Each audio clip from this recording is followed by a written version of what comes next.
नमस्कार, बहुत स्वागत है आप लोगों का जय हो स्टडी में। और अपना सेशन हम लोग लेकर आ चुके हैं बिहार एक दृष्टि में। महत्वपूर्ण सेशन है जो लोग बीपीएससी का 67 बीपीएससी का एग्जाम देने जा रहे हैं उनके लिए। तो इसमें हम लोग संक्षिप्त परिचय के साथ साथ जो बिहार से रिलेटेड टॉपिक्स हैं उनको बहुत ही क्विक रिवीजन करने की कोशिश करेंगे यहाँ पर, जहां से संभावना रहती है और उम्मीद भी है कि क्वेश्चन आते ही आते हैं। तो चलिए शुरू करेंगे बिना किसी देरी के। तो देखिए, बिहार नाम क्या है? बिहार। और किसने दिया है पूछा जाता है तो बौद्ध विहारों की अधिकता के कारण इसे बिहार नाम से जाना जाता है। ठीक है। स्थापना दिवस कब मनाया जाता है? 22 मार्च को। हर साल 22 मार्च को इसकी स्थापना दिवस मनाया जाता है। इंपॉर्टेंट है। 12 दिसंबर 1911 को बिहार को बंगाल से पृथक करके एक नया प्रांत बनाने की घोषणा की गई थी। कहां पर? दिल्ली दरबार में। ये डेट भी इंपॉर्टेंट है, ये डेट भी इंपॉर्टेंट है। 22 मार्च 1912 को क्या हुआ था? बिहार को एवं उड़ीसा संयुक्त प्रांत के गठन की घोषणा विधिवत जारी हुई। इसी वजह से इस दिन जो है 22 मार्च को स्थापना दिवस के रूप में मनाया जाता है।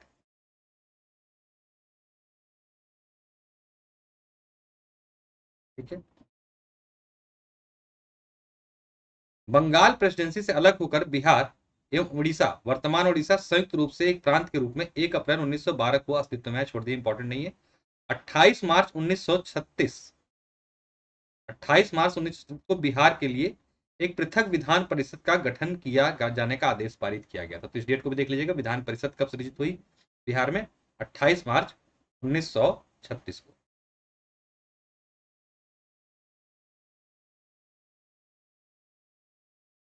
ठीक है। 1 अप्रैल 1 अप्रैल 1936 को बिहार एवं उड़ीसा दोनों अलग अलग राज्य के रूप में अस्तित्व में आए। बहुत महत्वपूर्ण डेट नहीं है, जो डेट बताते जाऊंगा उसको जरूर नोट कर लीजिएगा। 25 अप्रैल 2000 को पृथक राज्य झारखंड के गठन के बाद बिहार राज्य गठन पुनर्विधेयक 2000 की स्वीकृति प्रदान की। तो वरना अगर क्वेश्चन आता है कि बिहार को का वर्तमान स्वरूप कब से आपको देखने को मिलता है, ध्यान रखिएगा, सन 2000 से। जब से क्या हुआ, झारखंड क्या हुआ, इससे अलग होकर एक नया राज्य बन गया। तो वर्तमान स्वरूप हमें कब से देखने को मिलता है? सन 2000 से।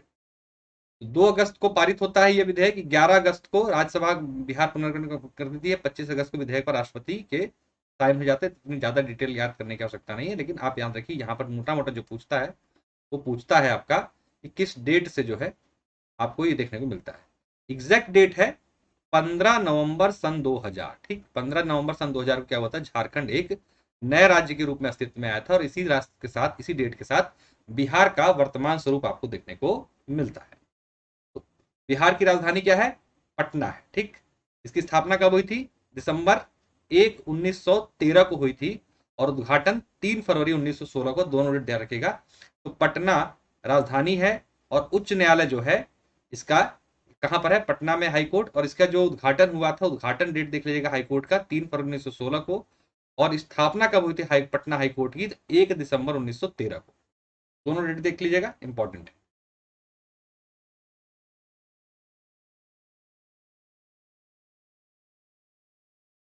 अगर हम अवस्थिति की बात करें, एक सेकंड रुक जाइएगा बस।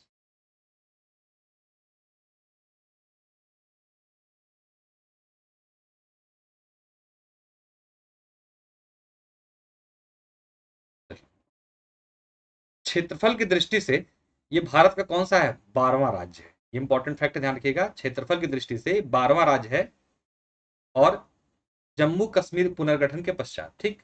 तो भारत का कौन सा है? 12वां राज्य। लेटेस्ट जो अगर डाटा है तो ये है कि 12वां राज्य है क्षेत्रफल की दृष्टि। सीधा सीधा क्वेश्चन आता है।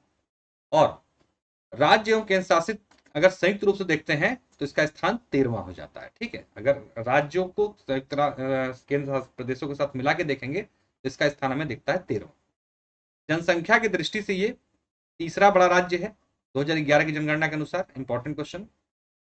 और राजकीय भाषा इसकी क्या है? हिंदी है। और द्वितीय राजकीय भाषा उर्दू है, सेम एज उत्तर प्रदेश। ठीक, उत्तर प्रदेश में भी यही स्थिति है। राजकीय प्रतीकों में देख लेते हैं क्या क्या इंपॉर्टेंट है इनके राजकीय प्रतीक। इंपॉर्टेंट है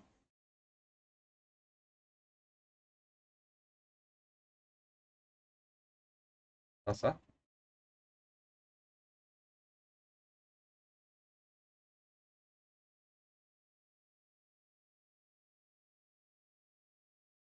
तो राजकीय वृक्ष क्या है बिहार का? पीपल।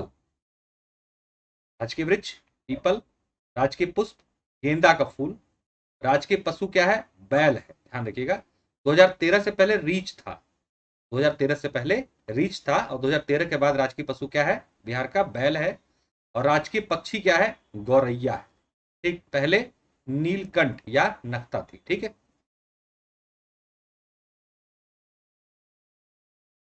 अक्षांशीय विस्तार देख लीजिएगा, हालांकि यहां से क्वेश्चन नहीं आता। देशांतर अक्षांशीय देख लीजिएगा, आता नहीं है क्वेश्चन।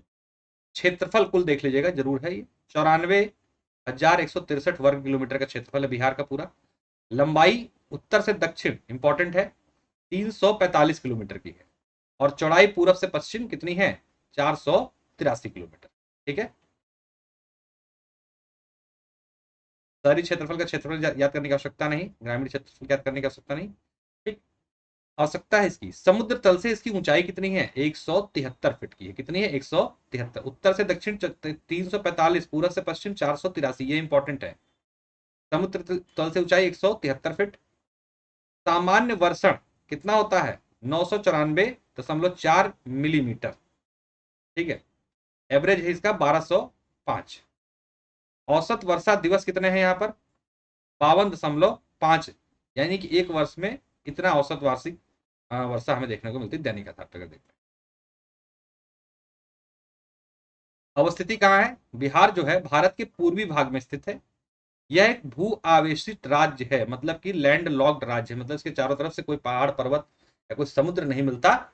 ये एक लैंड लॉक्ड स्टेट है। ठीक है, उत्तर में ये नेपाल देश के साथ, दक्षिण में ये झारखंड के साथ, पूरब में झारखंड के साथ, और पश्चिम बंगाल के साथ, और पश्चिम में ये उत्तर प्रदेश के साथ घिरा है। तो उत्तर प्रदेश का हिस्सा कौन सा लगता है इसका?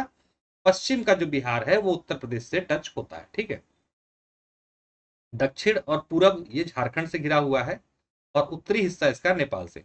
तो दक्षिण में से 3 राज्य मिल रहे हैं, झारखंड और झारखंड पूरब में भी, और पश्चिम बंगाल भी पूरब में। ठीक है, ये जो इनका अवस्थिति है, देख लीजिएगा। बिहार और नेपाल की संयुक्त अंतरराष्ट्रीय सीमा कितनी है? 729 किलोमीटर है। ये इंपॉर्टेंट है, कितनी?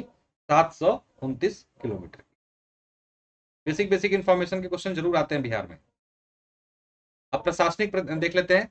तो प्रमंडल, प्रमंडल कितने हैं? 9 है कुल। कितने प्रमंडल हैं? 9 है। इनके नाम चाहे तो आप दे सकते हैं, पटना, मगध, सारण, तिरहुत, दरभंगा, कोसी, पूर्णिया, मुंगेर और भागलपुर। ये क्या मंडल है। जिलों की संख्या कितनी है? 38। इंपॉर्टेंट फैक्ट है। वहां पे एक अनुमंडल भी चलता है, यूपी की तरफ से नहीं, अलग है अनुमंडल। अनुमंडलों की संख्या कितनी है? 101 है। ठीक, सामुदायिक विकास खंडों की संख्या याद करने की आवश्यकता नहीं, फिर भी एक नजर देख लीजिए, 534। पंचायतें कितनी है? 8,406। पंचायतें देख लीजिएगा, पंचायतें थोड़ी सी इंपॉर्टेंट हो जाती है। ठीक है, नगरीय संकुल कुल कितने हैं? 14। महानगर सिर्फ एक है वहां पर, पटना, पटना महानगर है सिर्फ। ठीक, विधानमंडल कैसा है? द्विसदनीय है, जैसे उत्तर प्रदेश में विधानसभा और विधान परिषद। विधानसभा की सीटों को देख लीजिएगा, इंपॉर्टेंट है, 243 है। कुल विधानसभा की सीटें कितनी है? 243। विधान परिषद की सदस्य संख्या कितनी है? 75 है। लोकसभा की सीटें इंपॉर्टेंट है, 40 है लोकसभा की सीटें बिहार में। राज्यसभा के सदस्यों की संख्या कितनी है, यानी राज्यसभा की सीटें कितनी है? 16 है। लोकसभा में अनुसूचित जाति यानी एससी सीटें आरक्षित हैं 6 लोकसभा में, और विधानसभा में अनुसूचित जातियों के लिए सीटें कितनी आरक्षित है? 38 हैं। दोनों फैक्ट इंपॉर्टेंट है। विधानसभा में अनुसूचित जनजाति यानी एसटी के लिए कितनी सीटें आरक्षित है? 2 सीटें आरक्षित है बिहार में।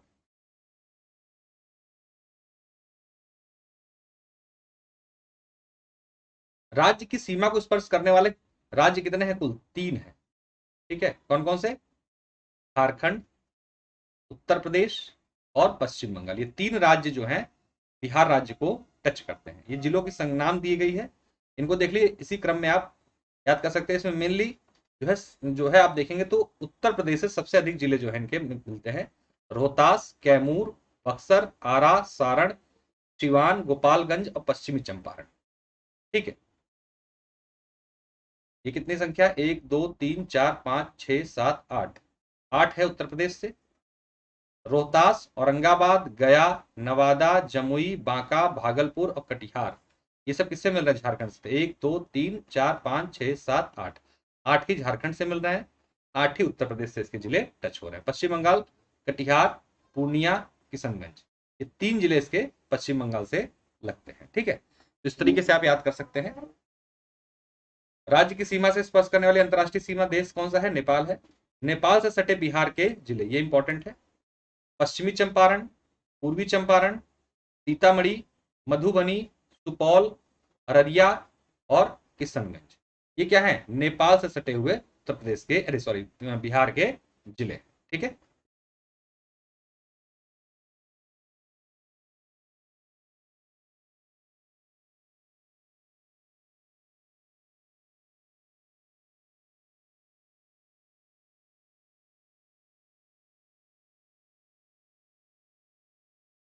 भाई थोड़ा क्षेत्रफल के बारे में देख लेते हैं, इंपॉर्टेंट फैक्ट है। तो भारत के कुल क्षेत्रफल का बिहार का जो अगर देखा जाए तो बिहार का हिस्सा कितना है? 2.86% है सिर्फ। ठीक है, पूरे भारत का अगर बिहार से तुलना करेंगे तो बिहार पूरे भारत का 2.86% है। कुल वन 7.73% है इसका, बिहार के क्षेत्रफल का। ठीक है, कुल वन अगर बिहार के वनों की बात की जाए तो पूरे बिहार का 7.76% है। जलवायु कैसी है बिहार की? मानसूनी है। सबसे बड़ी नदी बिहार की गंगा है। और सबसे गर्म कुंड कौन सा है बिहार का? ब्रह्म कुंड, ध्यान रखिएगा, ये इंपॉर्टेंट फैक्ट है। सबसे गर्म कुंड बिहार में कौन सा है? ब्रह्म कुंड। और सर्वाधिक पाई जाने वाली मिट्टी कौन सी है? जलोढ़ प्रकार की मिट्टी है। ठीक है, जलोढ़ मिट्टी। सर प्रमुख खाद्य फसल चावल है। क्या है? चावल।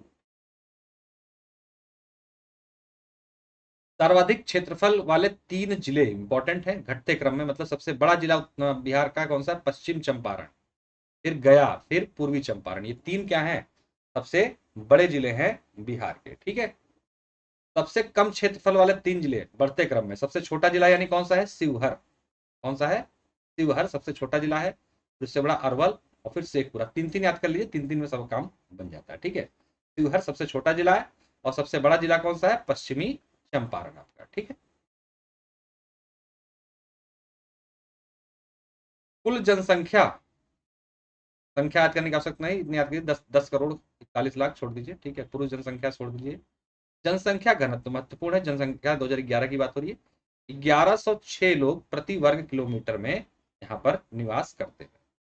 जनसंख्या वृद्धि दर कितनी है? 10 की वृद्धि 25.42% है। ठीक है, ठीक है, कितनी? 25.42 है। लिंगानुपात कितना है? 918 है बिहार का। और शिशु लिंगानुपात कितना है? 935। इससे इंपॉर्टेंट फैक्टर याद कर लीजिएगा आप लोग। साक्षरता दर बिहार में है 61.80%। टोटल, टोटल पुरुष महिला मिला के 61.80। पुरुष साक्षरता कितनी है? 17.2% है। और महिला साक्षरता दर 51.5% है। ग्रामीण साक्षरता दर 59.78%। और ग्रामीण में भी अगर वर्गीकरण करेंगे आप तो ग्रामीण पुरुष साक्षरता 69.67, महिला 49%। शहरी साक्षरता दर पूरी है जो है आपकी 73.86, इसमें जो पुरुष है 82.56 है, महिला 70.49 है। ग्रामीण जनसंख्या 88% लोग, यानी 88.71% लोग गांव में निवास करते हैं। ठीक है, और शहरी जनसंख्या मात्र 11.29% है बिहार में। ठीक, इसको याद कर लीजिएगा, इंपॉर्टेंट डाटा। अब सर्वाधिक जनसंख्या वाले 3 जिले, सबसे अधिक जनसंख्या पटना की है, दूसरा पूर्वी चंपारण, तीसरा मुजफ्फरपुर, ये 3 जो है सर्वाधिक जनसंख्या वाले 3 जिले हैं। और अगर हम न्यूनतम जनसंख्या वाले 3 जिलों की बात करें तो शेखपुरा सबसे कम जनसंख्या वाला जिला, शिवहर और उसके बाद अरवल, यानी सबसे कम जनसंख्या अगर किसी जिले की तो किसकी? शेखपुरा की है। और सबसे अधिक अगर किसी जनसंख्या तो पटना की। सर्वाधिक जन घनत्व वाले जिले, जन घनत्व, तो शिवहर सबसे ज्यादा जन घनत्व, यहाँ पर छोटा जिला है, सबसे अधिक लोग रहते हैं शिवहर में। तो ये इंपॉर्टेंट है, यहाँ पे गलती कर सकते हैं लोग, यहाँ पर पटना आंसर लगा के आ जाएंगे। सबसे अधिक जनघनत्व तो पटना का ही होगा, लेकिन ध्यान रखिएगा पटना इस संदर्भ में दूसरे नंबर पे आ जाता है। सबसे अधिक जो जन घनत्व है वो किसका है? शिवहर जिले का है, बिहार के। न्यूनतम जनघनत्व वाले जिले कौन से हैं? सबसे कम जनघनत्व है कैमूर का। ठीक है, कैमूर। ठीक है, यही याद कीजिए, न्यूनतम जनघनत्व में कैमूर, जमुई और बांका, बढ़ते क्रम में ही। ठीक,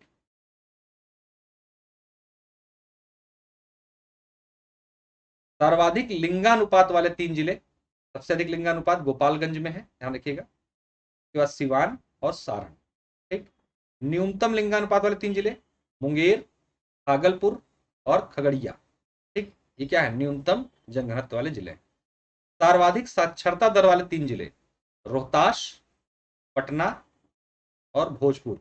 यहां भी गलत हो सकता है, आंसर पटना लगा के आ जाएंगे लोग, क्योंकि पटना क्या कहते हैं राजधानी है। तो ध्यान रखिएगा, रोहतास का जो है सबसे अधिक साक्षरता दर है, उसके बाद सेकंड नंबर पर पटना आता है। न्यूनतम साक्षरता दर वाले 3 जिले पूर्णिया, सबसे कम साक्षरता दर कहाँ है, पूर्णिया में, फिर सीतामढ़ी, फिर कटिहार।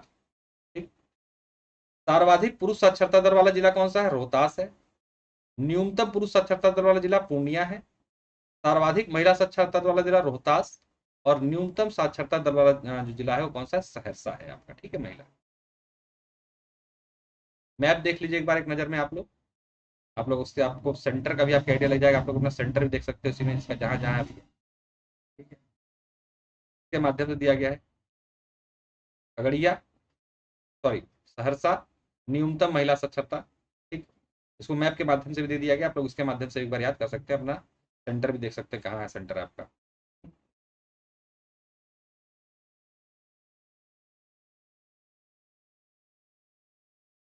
ये जिलों के जो है क्षेत्रफल और जनसंख्या दी गई है, इसको बहुत ज्यादा याद करने की आवश्यकता नहीं है आप लोग को। अब आते हैं फैक्ट की तरफ। हम महत्वपूर्ण तथ्यों को देखते हैं हम लोग। पटना जिले के फतुहा स्थल के समीप गंगा में मिलने वाली सहायक नदी कौन सी है, पुनपुन। ठीक है, तो पुनपुन कहाँ मिलती है गंगा से, फतुहा में। फतुहा कहाँ पर है, पटना जिले में। ठीक है, तो पटना में पुनपुन नदी गंगा से मिल जाती है। भारत में बिहार का जूट उत्पादन में स्थान कितना है, दूसरा है। ठीक है, जूट उत्पादन में पहला स्थान पश्चिम बंगाल का है, दूसरा है बिहार का। त्रिवेणी नहर का उद्गम जो होता है गंडक नदी से होता है, बिहार में प्रमुख नहर है त्रिवेणी नहर बिहार की। इसका उद्गम कहां से होता है, गंडक नदी से। कैमूर का पठार जो प्रसिद्ध है वो किसके लिए, चूना पत्थर के लिए, कैमूर पठार। ठीक है, बिहार में अवस्थित है, और कुछ हिस्सा इसका उत्तर प्रदेश में जो कैमूर पठार का देखने को मिलता है। तो कैमूर पठार बेसिकली जो चूना पत्थर के लिए प्रसिद्ध है। अनुपम झील बिहार के किस जिले में है, तो कैमूर जिले में है अनुपम झील। ठीक है, अनुपम झील। बिहार का सबसे बड़ा वन्य जीव अभ्यारण्य कैमूर वन्य जीव अभ्यारण्य, बिहार का सबसे बड़ा वन्य जीव। बिहार का कुल भौगोलिक क्षेत्रफल छोड़ दीजिए, देख लीजिए, याद करने की आवश्यकता नहीं है।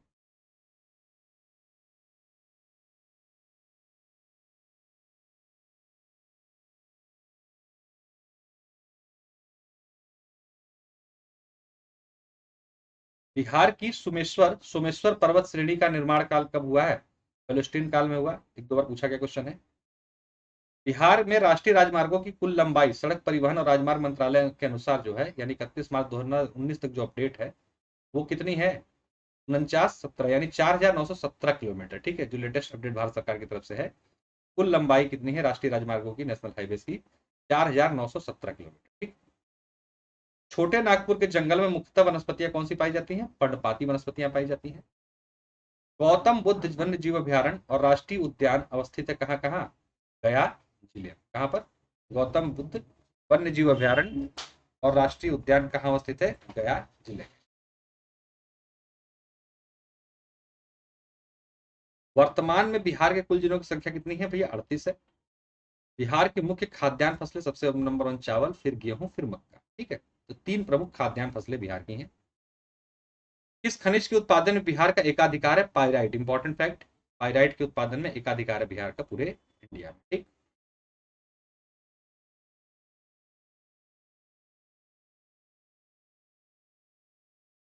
बिहार को स्पर्श करने वाले भारतीय राज्य 3 हैं, उत्तर प्रदेश, पश्चिम बंगाल, झारखंड। ठीक है, गंडक, घग्गर जिसे सरुई के नाम से जानते हैं, सरयू नदी के नाम से, सोन नदी गंगा में क्रमशः मिलती है, कहां पर, पहेलजा पटना से मिलती है गंडक, रेविलगंज सारण में मिलती है आपकी घग्गर, और सोन नदी बिगवारा पटना के पास जो है गंगा में मिलने वाली नदियां हैं। ठीक है।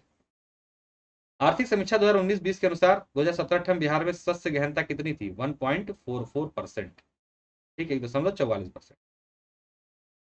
बिहार सरकार के वाणिज्य और उद्योग मंत्रालय द्वारा विकसित निर्यात संवर्धन औद्योगिक पार्क संबंधित है किससे, उच्च स्तरीय और संरचनात्मक सुविधाओं से युक्त निर्यात प्रसंस्करण क्षेत्र से। वर्ष 2011 की जनगणना के अनुसार जनसंख्या की दृष्टि से बिहार भारत का तीसरा राज्य है। ठीक है। बिहार के इतिहास में 12 दिसंबर 1911 क्या है, एक मील का पत्थर के रूप में चिन्हित है। क्यों? क्योंकि इसी दिन इसे एक अलग राज्य के रूप में दर्जा मिला था। और 22 मार्च 1912 को स्थापना दिवस 22 मार्च मनाया जाता है, क्योंकि इसकी घोषणा जो हुई थी इसी दिन हुई थी। और बंगाल से अलग कर बिहार और उड़ीसा के नाम से एक नए राज्य का गठन किया गया, इसलिए 22 मार्च को बिहार का स्थापना दिवस मनाया जाता है। सर चार्ल्स स्टुअर्ट बेले बिहार के पहले उपराज्यपाल यानी कि लेफ्टिनेंट गवर्नर नियुक्त किए गए थे। सर चार्ल्स स्टुअर्ट बेले। संयुक्त बिहार एवं उड़ीसा राज्य की विधायी प्राधिकार की स्थापना कब हुई थी? 1913 में हुई थी। और 29 दिसंबर 1920 को बिहार उड़ीसा राज्य को राज्यपाल के शासन वाला प्रांत बनाने का गौरव प्राप्त हुआ था। तो ये डेट भी इंपॉर्टेंट है। 29 दिसंबर 1920 को क्या हुआ था? बिहार और उड़ीसा को राज्यपाल के शासन वाला प्रांत बनने का गौरव प्राप्त हो गया था। अभी तक तो लेफ्टिनेंट गवर्नर के अधीन काम कर रहा था ये, लेकिन 29 दिसंबर 1920 को क्या हुआ था? कंबाइंड रूप से एक राज्यपाल के अधीन पूर्ण रूप से कर दिया गया था। महामहिम माननीय सत्येंद्र प्रसन्न सिन्हा राज्य के प्रथम भारतीय राज्यपाल नियुक्त किए गए थे। इनका नाम देख लीजिएगा, सत्येंद्र प्रसन्न सिन्हा बिहार के पहले भारतीय राज्यपाल नियुक्त होने वाले व्यक्ति हैं।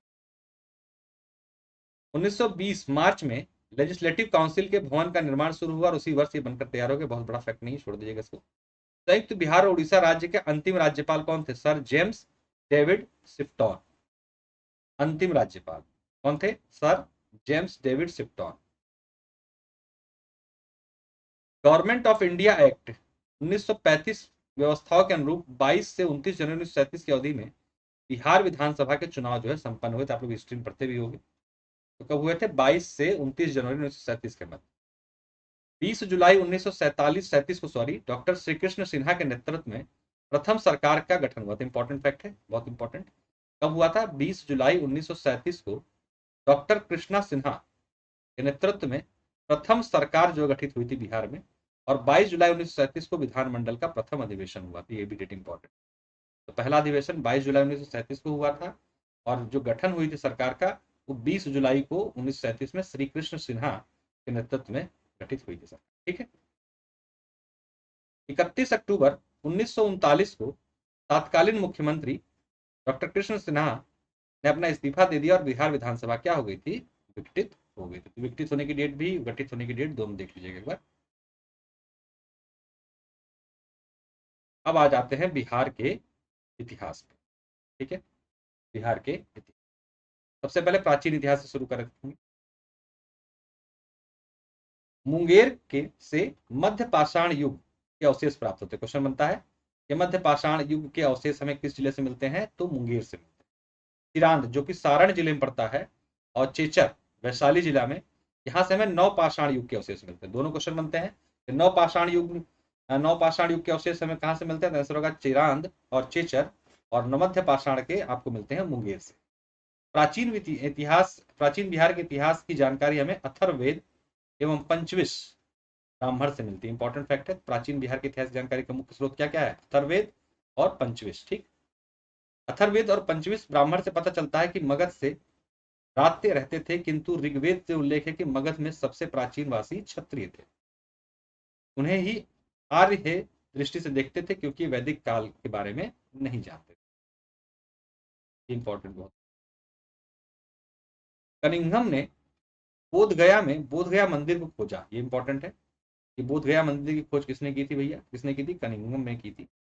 और इन्होंने गिरियक पहाड़ी में उत्खनन कर इंद्रशिला गुफा का पता लगाया, जिसका वर्णन हिंसवांग और फाहन ने भी किया है। तो इंपॉर्टेंट फैक्ट है कि बोधगया मंदिर की खोजकर्ता कौन है? कनिंघम है। इंद्रशिला गुफा का पता किसने लगाया है? ये भी कनिंघम। ठीक है। और इसके बारे में वर्णन कहाँ में देखने किनकी रचनाओं में मिलता है? वेन्शुआंग और फायान जो चीनी यात्री थे इनके। कनिंघम की सबसे बड़ी उपलब्धि बड़गांव का पता लगाना था। ठीक है, तो ये भी इंपॉर्टेंट है। बड़गांव का किसने पता लगाया था? ये भी कनिंघम थे, जो राजगीर के समीप प्राचीन नालंदा महाविहार का स्थल है। यहाँ से 2 अभिलेख प्राप्त हुए जिन पर नालंदा कीर्ण। ठीक है, तो बड़गांव की खोज करने वाले भी कौन थे? कनिंघम। ऐतिहासिक दृष्टि से बड़गांव एक विशिष्ट स्थान रखता है। कनिंघम ने बिहार शरीफ के घोसरावा गांव की पहचान कन्नौज के राजा यशोवर्मन द्वारा स्थापित गांव के रूप में की हुई है। ठीक है।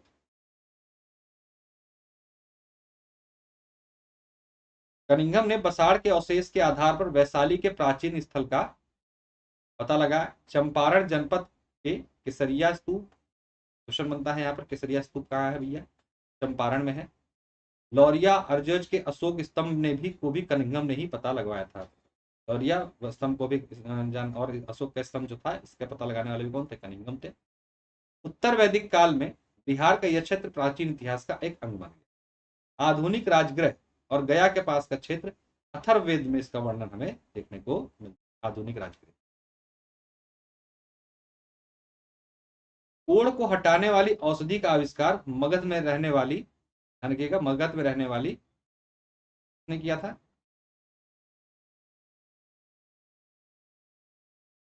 असु रम्या रूप, नाम याद रखिएगा, असु रम्या रूप नामक एक स्त्री चिकित्सक ने किया। तो कोढ़ का इलाज इन्होंने ढूंढा था। कोढ़ का इलाज असु रम्या रूप ने कहा की थी? मगध की थी, इन्होंने ढूंढा था। बिहार के मिथिला क्षेत्र में आर्यों का प्रवेश उत्तर वैदिक काल में हुआ। क्वेश्चन ये बन जाता है कभी कभी। बिहार के, देखिए बिहार स्पेशल में आप लोगों को हिस्ट्री बहुत पूछता है वहां से। ठीक है, इसको जरूर ढंग से कर लीजिएगा आप लोग। तो आर्यों का प्रवेश उत्तर वैदिक काल में इस क्षेत्र में हुआ, बिहार में सबसे पहले मिथिला क्षेत्र। ठीक है। विश्व के सबसे प्राचीन गणतंत्रात्मक शासन पद्धति का जन्म भी कहां से हुआ? वैशाली में। वैशाली कहाँ है? बिहार में। मोस्ट इंपॉर्टेंट क्वेश्चन है। विश्व का सबसे प्राचीन गणतंत्र जो है हमें वैशाली में देखने को। विधेय माधव की कहानी तत्पद ब्राह्मण में मिलती है। ये भी क्वेश्चन कई बार बनता है, नॉर्मल हिस्ट्री का क्वेश्चन भी यही है। विधेय माधव कहानी हमें कहाँ देखने को मिलती है? तत्पद ब्राह्मण में मिलती है, जिसमें विधेय माधव सरस्वती नदी के तट पर रहते हैं और वैश्वानर अग्नि के मुख में धारण किए हुए हैं। ठीक है। घृत का नाम लेते हुए अग्नि मुख के बाहर आ गई और नदियों को जलाती हुई सदा नीरा बिहार की वर्तमान गंडक नदी के तट पर ठहर गई। विधेय माधव की अग्नि के पीछे पीछे अपने गुरु गौतम राहगुड़ के साथ सदा नीरा के तट तक आए और सदा नीरा के तट कौशल और विधेय की सीमा ही बनी। ठीक है। तो जो विधेय माधव की कहानी है सतपथ ब्राह्मण देखने को मिलती, पहला फैक्ट है। एक तरीके से ये उल्लेख है कैसे कैसे जो है मैदान तक पहुंचे थे आज। ठीक। 6ठी शताब्दी ईसा पूर्व में 16 महाजनपदों में से बिहार के 3 महाजनपद मगध, वज्जी और अंग, ये 3 महाजनपद 16 में से कहाँ है? बिहार में। का वर्णन अंगुत्तर निकाय, अंगुत्तर निकाय क्या है? बौद्ध साहित्य, ध्यान रखिएगा। अंगुत्तर निकाय बौद्ध साहित्य और भगवती सूत्र, भगवती सूत्र क्या है? जैन साहित्य में हमें मिलता है।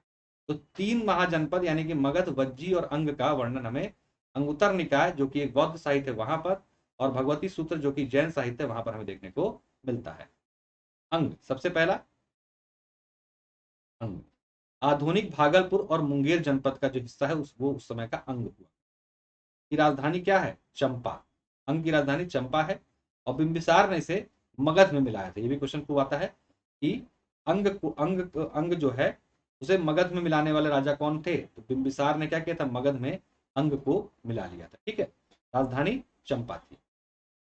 वज्जी संघ मगध में उत्तरी दिशा में 8 गणराज्यों का एक संघ था। विदेह, वज्जी और लिच्छवी की विशेष प्रसिद्ध थे। 3 प्रसिद्ध थे 8 में से। वज्जी संघ के सबसे प्रबल लिच्छवी थे, जिनकी राजधानी क्या थी? वैशाली। कई बार आ चुका, लिच्छवियों की राजधानी क्या थी? वैशाली थी, जो आधुनिक वैशाली जनपद के पषाण गांव के रूप में पहचान इसकी की जाती है। ठीक है। ये क्वेश्चन आता है कि उस समय वैशाली जो थी वर्तमान में क्या है? तो वैशाली जनपद में पषाण गांव जो है यही था वैशाली। विदेह अपने दार्शनिक राजाओं के लिए प्रसिद्ध था। इसकी राजधानी मिथिला थी। तो विदेह की राजधानी क्या थी भैया? मिथिला थी। ठीक है।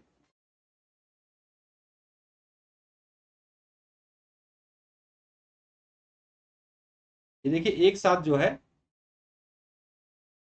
दे दिया गया है बौद्ध संगीतियां बिहार में हुई थी, तो फटाफट देख लेते हैं हम लोग। तो राजगृह प्रथम बौद्ध संगति हुई थी कब? 483 ईसा पूर्व में। अध्यक्ष कौन थे? महाकश्यप। शासक कौन था? अजातशत्रु हर्यक वंश का। विनय पीटिका और सुक्त पीटिका का संकलन इसमें किया गया। द्वितीय जो हुई थी वैशाली में हुई थी 383 ईसा पूर्व में। सर्वकामी इसके अध्यक्ष थे। काराशोक जो शासक था शिशुनाग वंश का। बौद्ध धर्म स्थाविर और महासंघिका में विभाजित किया गया इसमें। तीसरी पाटलिपुत्र में 247 ईसा पूर्व। मोगलीपुत्र सत्य जो अध्यक्ष था इस सब मतलब की जो संगति थी, और शासक कौन था? अशोक, मौर्य वंश का। तीसरी पीठिका अधिबंब पीठक जिसमें जोड़ा गया। चौथी हुई कुंडलवन कश्मीर में, प्रथम शताब्दी ईस्वी में हुई। और वसुमित्र अध्यक्ष थे, अश्वघोष उपाध्यक्ष थे, कनिष्क काल में हुआ था, कुषाण वंश के थे। बौद्ध धर्म धर्म 3 यान और महायान में विभाजित हुआ, इसमें इंपॉर्टेंट ध्यान रखिएगा। चौथी बौद्ध संगति जो थी वो बिहार में नहीं थी, बाकी 3 बौद्ध संगतियां क्या थी आपकी बिहार में हुई थी। ठीक है। जैन संगतियां पहली हुई थी पाटलिपुत्र में। कहां हुई थी? पाटलिपुत्र में हुई, ध्यान रखिएगा। और 310 ईस्वी पूर्व में। इसके अध्यक्ष थे सूरभद्र और शासक था चंद्रगुप्त मौर्य। जैन धर्म दिगंबर और श्वेतांबर में विभाजित हुआ, 12 अंगों का संपादन हुआ। इसमें पहली जैन संगति में। दूसरी हुई वल्लभी गुजरात में 512 में। देवश्री समाश्रणम क्या कहते हैं कि इसके अध्यक्ष थे, उल्लेख नहीं है कौन क्या कहते हैं कि किसके उसमें अध्यक्षता में हुआ था। धर्म ग्रंथों का अंतिम संकलन कर लिपिबद्ध इसको किया गया। ठीक है। इसको 2 या 3 पार्ट में हम लोग बिहार स्पेशल को लेकर आएंगे। आज के लिए फिलहाल इतना ही रखते हैं। सेकंड पार्ट में इसके आगे कंटेंट को हम आप लोग कोशिश करेंगे उसमें सारा निपटा दें। तो यहाँ तक इसको आज रखते हैं। इसके बाद महात्मा बुद्ध जो कि महत्वपूर्ण कंटेंट है, इसको हम लोग सेकंड पार्ट में बिहार स्पेशल के आपके सामने लेकर आएंगे। तो बहुत बहुत धन्यवाद, नमस्कार, जय हो। में आप लोगों को जुड़ने के लिए बहुत बहुत धन्यवाद।